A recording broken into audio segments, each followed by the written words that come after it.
Jadi dari titik 0 ke 1, dari lu nggak punya, jadi punya.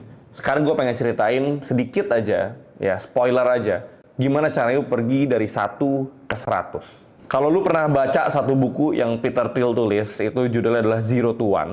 Kalau sekarang yang gue pengen ceritain adalah One to Infinity. Lu harus tahu bahwa hidup ini harus bermain dengan perkalian, bukan pertambahan. Kita ini jangan pernah berpikir bahwa hidup itu bergerak secara linear. Kita harus berpikir bahwa hidup itu bergerak secara eksponensial. Kalau 5 tambah 5 sama dengan 10, 5 kali 5, 25. Padahal 5 yang sama, tapi ketika tambahnya diganti jadi kali, lu dapat 2,5 kali lipat hasil yang lebih tinggi. Dalam dunia pekerjaan, karir, dan bisnis, faktor kali ini seringkali kita sebut sebagai leverage. Salah satu leverage yang gue yakin kalian semua juga sadar adalah menggunakan teknologi, konten, dan media sebagai alat untuk dikenal orang, dipercaya orang, dan akhirnya ketika orang percaya, orang bisa membeli produk dan jasa yang kalian tawarkan. Dan itu juga alasan kenapa kalian melihat sekarang banyak anak-anak muda, influencer, tapi hartanya udah puluhan ratusan miliar.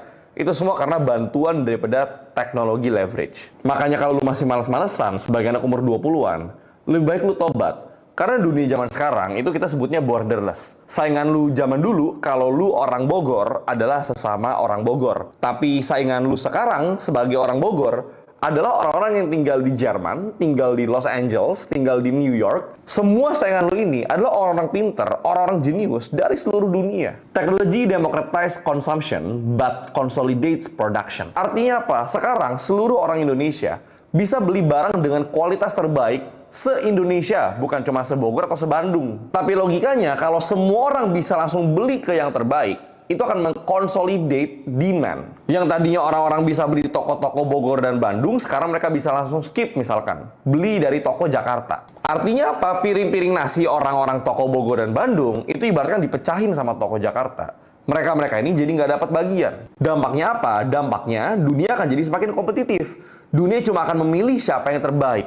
Jadi nggak ada lagi tempat untuk orang peringkat ke-11, peringkat ke-12. Dunia ini cuma ada untuk peringkat 1, 2, 3. Kalau lu nggak bisa jadi top 3 di apa yang lu kerjakan, ya lu juga mustahil untuk bisa jadi kaya raya luar biasa. Gue percaya dalam hidup ini, kita semua bisa mendapatkan apa yang kita mau, selama kita ngelakuin yang namanya iterasi dan doing feedback loop. Iterasi itu artinya apa? Ketika kita mencoba, kita kan nggak mungkin langsung berhasil, kita pasti gagal. Tapi dari setiap kegagalan tersebut, pasti ada pelajaran yang bisa kita ambil. Dan semakin banyak action yang kita take, semakin banyak kegagalan yang kita alami, dan semakin kita terbiasa untuk menganalisa, kok ini bisa gagal ya? Kita pasti someday in the future akan menemukan benang merahnya, akan menemukan pattern-nya, akan menemukan kesamaan dari semua kegagalan kita ini. Dan hidup ini sebenarnya unik. Kenapa orang yang terus gagal, terus ambil resiko, selalu jadi orang yang paling sukses? Itu karena kita bisa gagal berkali-kali. Lu mau gagal 10, 15 kali, 20 kali, terserah. Yang penting lu nggak mati dan nggak masuk penjara. Tapi lu cuma butuh satu kesuksesan. Dan itu akan merubah hidup lu. Dan itu akan mengkompensasi 10, 15 semua kegagalan yang pernah lu alami dalam hidup. Simpelnya, lu nggak akan bisa jadi kaya tanpa lu meresikokan kehilangan uang. Lu nggak akan bisa menemukan cinta dalam hidup lu kalau lu nggak meresikokan, lu ditolak sama cewek. Semua yang lu mau dalam hidup, itu ada on the other side of fear. Lu takut ditolak, lu takut gagal, lu takut kehilangan uang. Dan kalau gue boleh rangkum semuanya, sebenarnya alasan lu malas itu simpel. Gue bisa simpulkan jadi satu kata, yaitu adalah penakut. Jadi hiduplah dengan berani, dan jangan hidup secara sederhana. Hiduplah dengan semegah-megahnya. Karena yang harusnya sederhana, itu adalah sikap, bukan hidup. I'll see you in next video. Follow TikTok InkNow Clip dan Instagram inknow.id untuk dapat insight-insight dari orang-orang hebat lainnya. Terima kasih.